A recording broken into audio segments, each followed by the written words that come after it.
Hong Kong is a major conduit between the United States and China. The Hong Kong Commissioner for Economic and Trade Affairs, Mr. Donald Tong, joined me earlier to discuss the future of trade relations. China is our number one trading partner. The U.S. is our number two trading partner. So we need a very stable and positive relationship between the two. Indeed, in these days, Hong Kong has become the 10th largest export destination for the U.S. Just in the past 2 years, U.S. exports to Hong Kong has actually increased by 70%, 70%. So, but we still believe that there is a lot of room for growth. Are there specific sectors that you see more opportunities than others? Certainly computer and electronic products and also agricultural products. And of course, in these days, one other very important product is wine. Hong Kong has now become the number one fine wine auction center in the world. And of course, another increasingly important area is artwork. Hong Kong has now become one of the major fine art auction center as well. The relationship between the United States and China has faced a number of challenges over the past couple of years, with calls from U.S. politicians on appreciating the renminbi, to complaints by the United States on perhaps trading practices.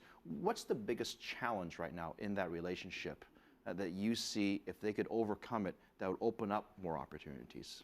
We certainly believe that it is important for both China and the U.S. to engage one another. I think this would certainly be conducive to a positive development and a positive relationship between the two.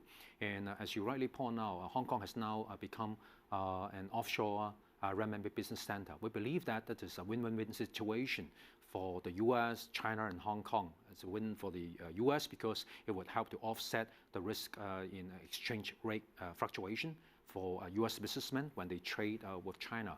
Good for the mainland of China because it helps them to internationalize renminbi, and good for Hong Kong because it brings in lots of banking, new banking business. Well, I mean, this is a very exciting topic because for a lot of bankers, and Hong Kong is very big in the banking business and a beneficiary, as you say, of the liberalization of the renminbi trade. Does the liberalization of the renminbi, how would that affect relationships in terms of trade between the United States and China, in your opinion? This will certainly, we believe, reduce the risk of exchange rate fluctuations. Renminbi has appreciated against the US dollar in the past 2 years. It also means that the US businessman has to pay more in US dollar when they trade with the mainland of China. In the past, there has been no way to hedge against this risk. And now, by opening a renminbi bank account in Hong Kong, they can help to offset such risk.